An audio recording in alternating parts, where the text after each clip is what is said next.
Un homme impitoyable qui n'a aucune considération pour la vie humaine, a déclaré un procureur à son sujet.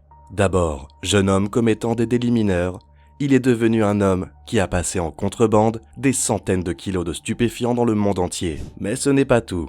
En tant que membre d'une organisation impitoyable, il a ôté la vie à plusieurs personnes. Cela l'a placé sur la liste internationale des personnes les plus recherchées. Et il est devenu une priorité absolue pour les forces de l'ordre néerlandaises. On a beaucoup écrit sur Ridwan Taghi, mais on n'entend guère parler de son soi-disant bras droit. Qui est-il et qu'est-ce qui l'a poussé à en arriver là? C'est l'histoire de Saïd Razouki.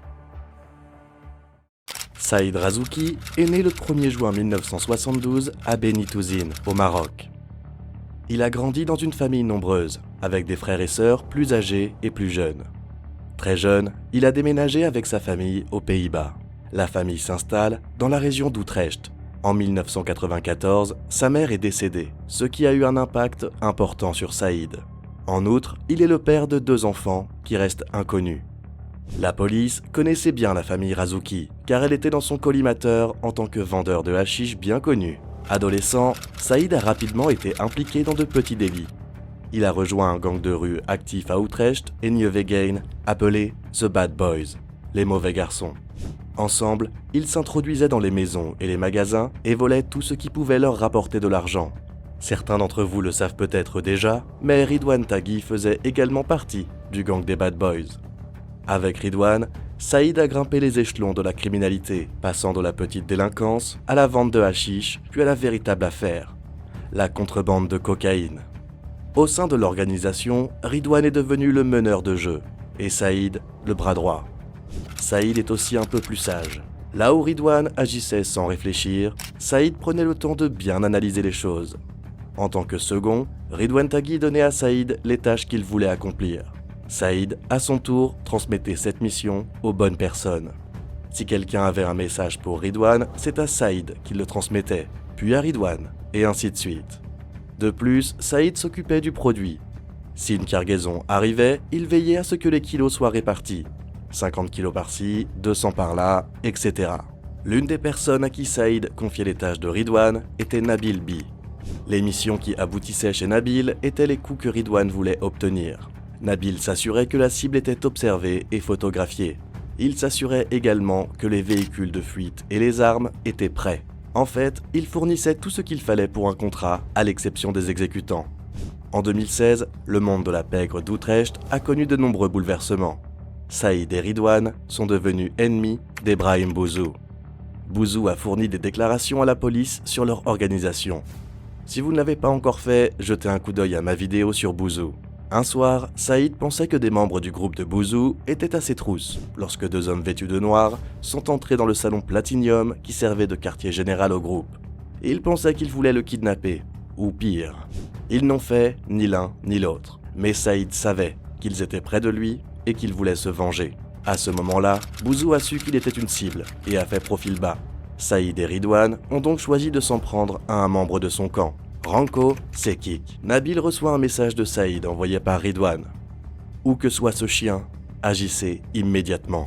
C'est ce qu'ils font. Le 21 et le 22 juin, Nabil observe Ranko. Le 22 juin au soir, vers 10h, Ranko est éliminé. Ha ha ha, cette tête d'eau ne vit plus. Il en a pris 6.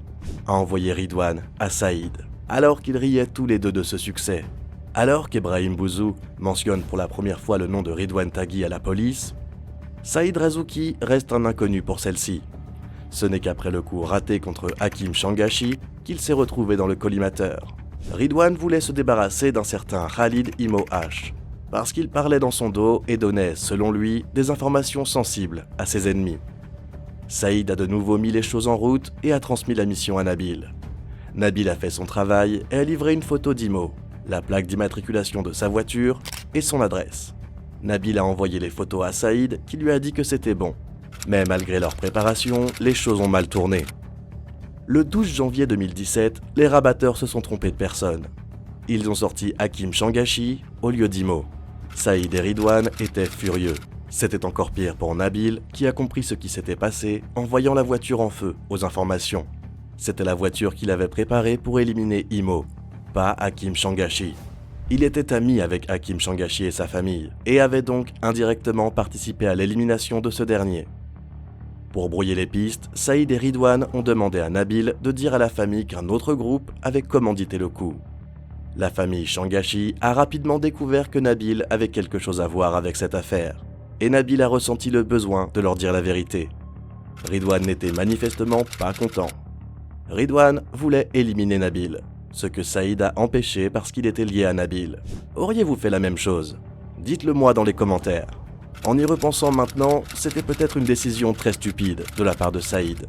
Nabil s'est volontairement fait arrêter et s'est ensuite transformé en témoin de la couronne en faisant près de 30 déclarations détaillées de plusieurs centaines de pages à la police, sur tout ce qu'il a fait pour Saïd et Taghi.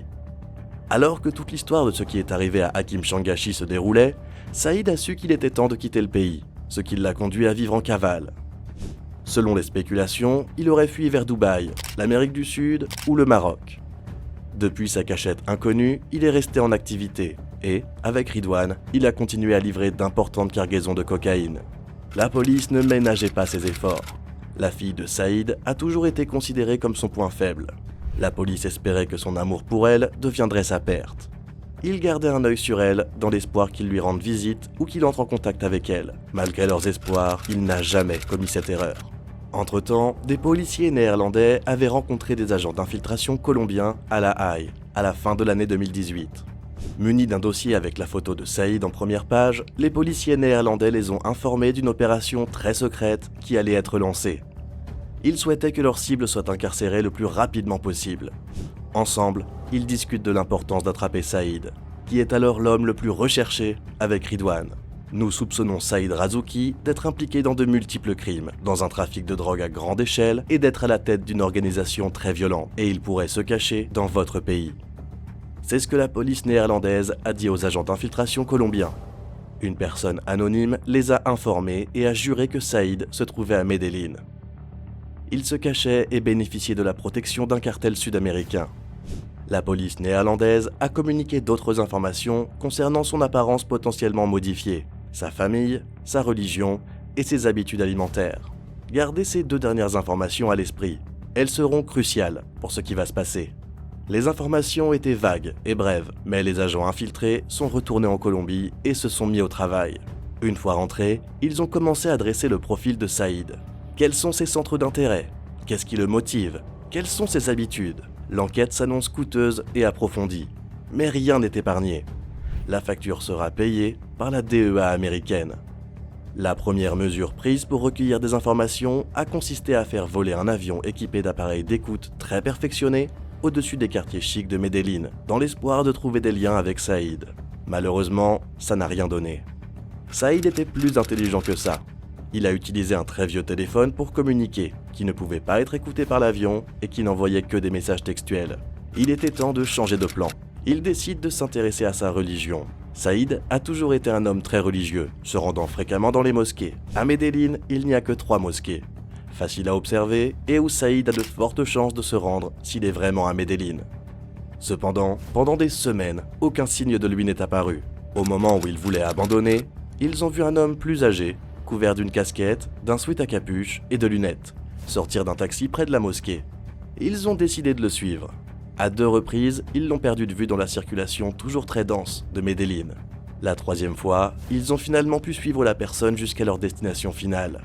Une tour d'habitation à Sabaneta, avec plus de 300 appartements et une tonne de sécurité, ainsi que des caméras. Il était difficile de s'en approcher sans que l'homme ne s'en aperçoive. Il a été décidé de louer 2 appartements donnant sur l'immeuble où se trouvait la personne recherchée. L'homme ne quittait son appartement que le vendredi pour se rendre à la mosquée. Les enquêteurs ont également remarqué que l'homme commandait souvent de la nourriture halal. Tous les éléments dont il dispose indiquent que l'homme pourrait être Saïd. Les agents d'infiltration colombiens étaient en contact étroit avec les autorités néerlandaises, dont près de 200 personnes travaillaient sur l'affaire. Après 11 longs mois de travail acharné, ils ont enfin touché le jackpot. Ils ont pu faire une photo de haute qualité de leur personne d'intérêt. Et ce n'était autre que Saïd Razouki. Bien qu'il porte une longue barbe grise, ils savaient que c'était lui.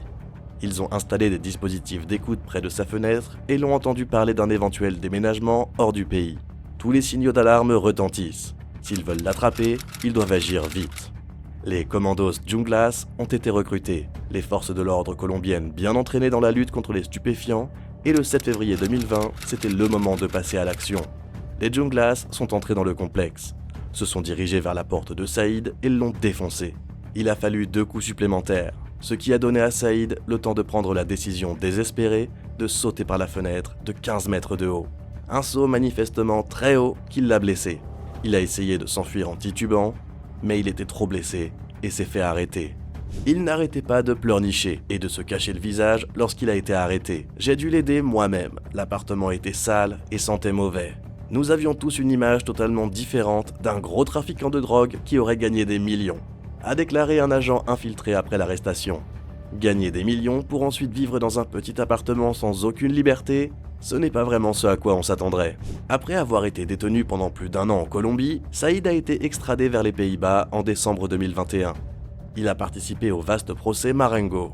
Les procureurs l'ont qualifié de parfaitement implacable et ont requis une peine d'emprisonnement à vie en février 2023. Saïd était soupçonné d'être impliqué dans plusieurs assassinats, dont celui de Martin Koch, dans plusieurs tentatives d'assassinat et dans plusieurs assassinats planifiés. C'est complètement absurde, a-t-il déclaré après avoir pris connaissance de la demande. Il a nié toutes les accusations portées contre lui. En juillet 2023, Saïd a été autorisé à prendre la parole le dernier jour du procès.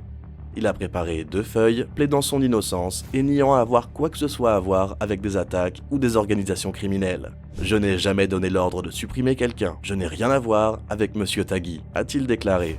Il a ensuite injurié Nabil B, le témoin de la couronne, en disant que c'était un menteur, un vantard, et qu'il n'y avait jamais eu de procès équitable puisque Nabil B avait menti dès le premier jour, et que les procureurs l'avaient immédiatement cru. À l'heure actuelle, Saïd a 51 ans et risque d'être condamné à la prison à vie. Le tribunal tentera de rendre son verdict le 20 octobre 2023. Il n'est pas certain que cette date soit respectée, car beaucoup de choses se sont produites avec l'arrestation de l'avocate de Tagui, Inès Vesky, qui a dû trouver un nouvel avocat. Nous devrions voir si cela entraînera des retards. Pour l'instant, les choses ne se présentent vraiment pas bien pour Saïd. Et comme toujours, je vous tiendrai au courant. Merci d'avoir regardé et j'espère vous voir dans la prochaine. Si vous ne l'avez pas encore fait, n'hésitez pas à vous abonner, à laisser un commentaire et bien sûr, à cliquer sur le bouton like. Ça aide énormément la chaîne. À bientôt dans la prochaine.